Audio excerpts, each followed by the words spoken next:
Hi guys, welcome to the second video of my channel, Arsenal TGI. I'm so sorry I haven't been active in the past 2 weeks, but I couldn't find the time to do the uploads.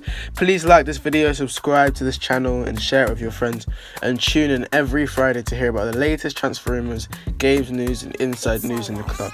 Yes, I know it sounds like a cliche, but from this point on I promise every Friday. Okay. So for transfer rumours, according to the Metro, Arsenal along with Tottenham had made a bid for Rennes youngster Eduardo Camavinga this summer, and that was rejected by Rennes. The 16-year-old signed for them professionally last December and made 7 appearances towards the end of the last season.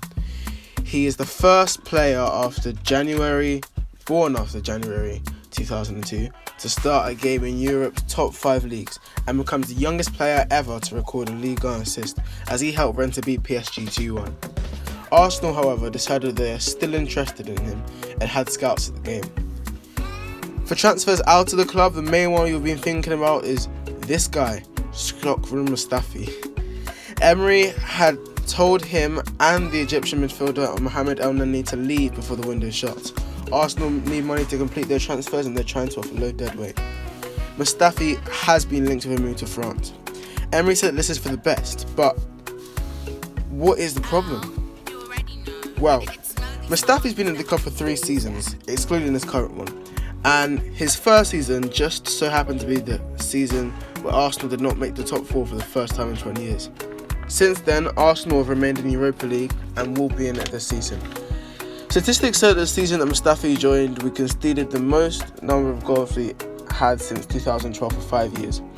The last season, that increased to 51 goals, a tally we hadn't beaten in 43 years, and we matched that last season too.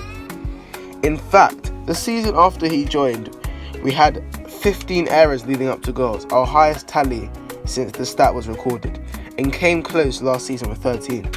And to add to that, in 2017-18, we lost 13 games, the most we'd lost in 24. Now, the main question is this a coincidence? The period that Mustafi establishes himself in the period that we don't make the top 4? Well, in his first season, he made 26 appearances, got 8 clean sheets, made 139 recoveries, won 60% of his duels and won 63% of his aerial battles. Apart from the number of clean sheets, that looks like an okay first season.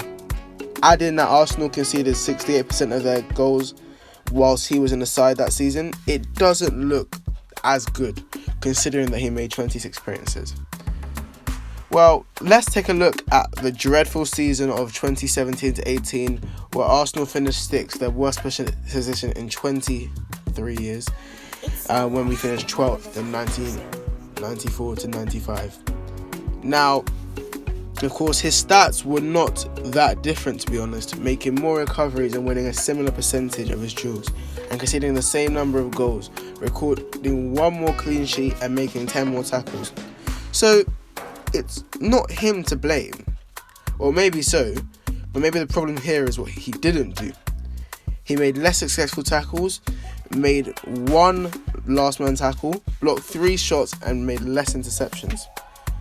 Maybe I'm looking into things a bit here, and his first 2 seasons weren't awful, but every Arsenal fan would agree that last season was not the best season for him, even if we did better as a team. He made more appearances than the last 2 seasons, but kept only 5 clean sheets, conceded 40 goals, blocked 1 shot, made less interceptions, made 116 recoveries and committed 42 fouls.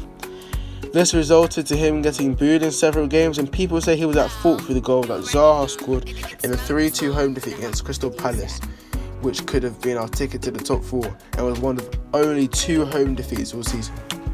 So, he may not be the only one at fault, but he has become a big part of a very big problem, a very big mess that is our defence. With several injuries and players leaving, it hasn't worked out for him or us the way that we or he thought it would. Now, Elneny's problem is simple but subtle. He hasn't got a place in the Arsenal squad this season. With the arrival of Dani Ceballos from Real Madrid and the presence of Henrik Mkhitaryan, who looks set to stay, Ozil, Torreira, Maitland-Niles, Xhaka, and the promotion of youth in Joe Willock, Guendouzi and Emil Smith Rowe, he is pushed way down the pecking order. Quite a lot. He signed in January 2016, and although he didn't record several stats, he was known for his impression on matches. He was Arsenal Player of the Month for 2 months in a row, and his only goal got him Goal of the Season. And he performed very well against Bartet and Östersund FK in 2017-18. But for all this performance, there doesn't seem to be a place for him in the side this season. There are also rumours that Nacho Monreal could return to Spain with Real Sociedad after the arrival of Kieran Tierney. For games last week, Arsenal made it 2 out of 2 with a 2-1 win over Burnley. Arsenal took the lead through Lacazette when he collected the ball, held off 2 defenders and was pushed, but he finished whilst falling to the ground. But then Burnley got into the game more, and the equaliser came when Dwight McNeil's shot deflected through for Barnett, and he put away a cool and collected finish. Arsenal then had a goal disallowed for offside to end the half. In the second half, Arsenal reduced Burnley's dominance, and in the 64th minute, Ceballos, the man of the match, won the ball and found Aubameyang for him to score a wonderfully crafted goal. However, the fun did not end there, as even though new signing Pépé did not score or record an assist, he embarrassed Ben Mee with a nutmeg that made the Emirates feel like a school playground. This takes us up to second behind Liverpool, who we face tomorrow.